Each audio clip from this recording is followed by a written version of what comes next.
Now is Josh Connolly, who helps train helpline counsellors for the National Association for Children of Alcoholics. What sorts of lessons do young people in this country learn about alcohol while they're growing up?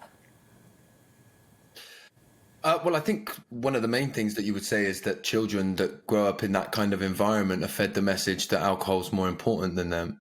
I think there's often a tendency to focus on the damage that's caused when a parent is actually drinking. But what we find with the helpline at NACOA is that a lot of these children are calling to discuss the behaviours that surround the ways that their parents drinking. And I think to bring it to some of the points that have already been mentioned, it's more about the relationship that their parents have with alcohol more than anything. And the messaging that these children get as a result of that relationship that their parents have with alcohol is ultimately that in and of themselves, they're not lovable. And so I think it's quite a deep-rooted problem. And at NACOA, we've seen a big increase since lockdown began. So the scale of the problem in that sense is huge. And most people that have grown up with a parent that drinks too much will tell you that the problems that they face are lifelong, irrespective of what happens to the parent that drank when they were younger.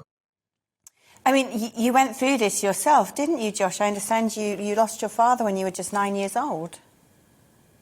Mm-hmm. Yeah, I lost my dad when I was 9 years old, and actually went on to have struggles with alcohol myself too. And I sort of recognize now, as somebody who hasn't drank for nearly 10 years, that my relationship with alcohol was such because I believe I suffered from the same thing as my dad, which was untreated trauma in what I experienced when I was a child. And that was, my mum and dad being wrapped up in my dad's addiction and nobody being available for me and the experiences that I had. So it's, I grew up feeling lonely, and as a result, I used alcohol to escape the ways that I felt, and went on to have the same struggles as my dad, really. There are a lot of people out there who probably tread a very fine line between what they can get away with doing when it comes to alcohol consumption and risky behaviours that really do affect their day-to-day lives. How on earth do you encourage those people who are unlikely to say, right, I need to check myself into Alcoholics Anonymous? How do you encourage those people to cut down their drinking when it seems so glamorous? And we seem to live in a society where if you say to your group of mates, I'm not drinking tonight, you know, it's almost like you said something heretical, blasphemous. Mm. Well, look, from a NACOA standpoint, the NACOA are just there to support the impacts on the children. But from a personal perspective, to answer that question personally, alcohol is the only drug that I have to over-explain to people that I don't do, right?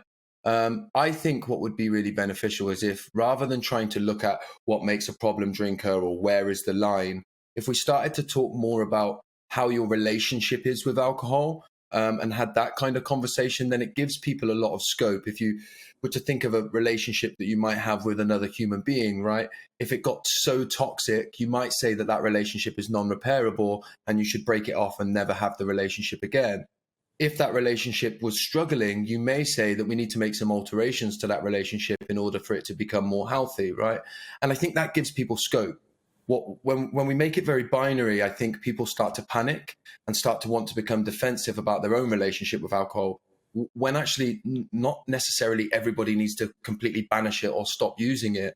Some people may just need to address their relationship with it. And, we create those spaces for people by creating open conversation that are free from judgment and that actually allow people to explore where they're at and make their own decisions originally on what their relationship with alcohol is like. As someone who works for NACOA, the National Association for Children of Alcoholics, have you been amazed at how many children are in a position where one or maybe both of their parents are heavy drinkers? Because it seems to me, as I've grown up, I meet people quite often these days who would turn around and say, my parents were problem drinkers. Is this an issue that perhaps is far greater than we give it credit for?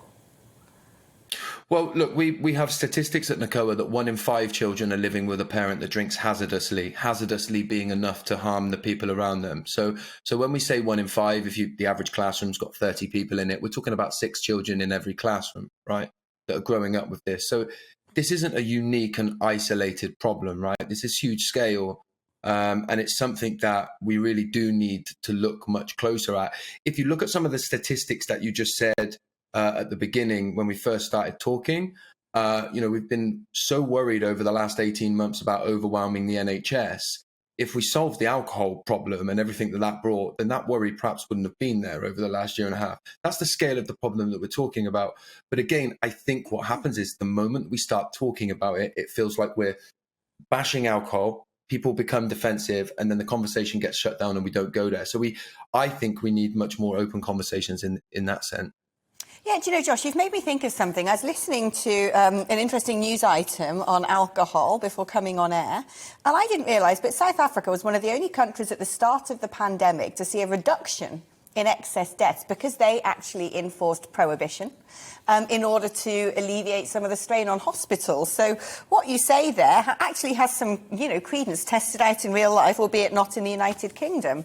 What would be your message to people sitting at home today who drink regularly, who go to work regularly, they manage doing it both? They're not putting whiskey on their cornflakes, but they're coming home and opening the bottle of wine in the fridge, as soon as they walk through the door. How do you encourage those people who are probably going way over their weekly allocation of units, but don't regard themselves as having a problem with alcohol? Look, I would say that if they have a family around them and they're living with children, can they honestly look at themselves and say that the way in which they're drinking is not having an impact on their children? I think that's why the work that NACOA do can be so important to the conversation, because when we start thinking about the impact that it has on children, I think it forces us to be a little bit more honest about the whole situation. NACOA has no kind of judgment on the way that anybody drinks. That's not what the charity exists for. It's there solely to support the children that are affected in that way. But what I would say is that if we can all start to reflect and start to think, is my relationship with alcohol sending out certain messages to the people that are around me, particularly my children or my loved ones? And then I think that can help us to be a little bit more honest and actually start to think, this isn't just harming me, right? The way in which I drink isn't just about me, but actually has an impact on the people that I care about the most. And then perhaps that may help us to move towards addressing those relationships in a bit more of an open way. Josh, thank you so much for your candour and for coming on today. And thank you, of course, for your hard work as well with what you do. Much needed. That's Josh Connolly from the National Association for Children of Alcoholics.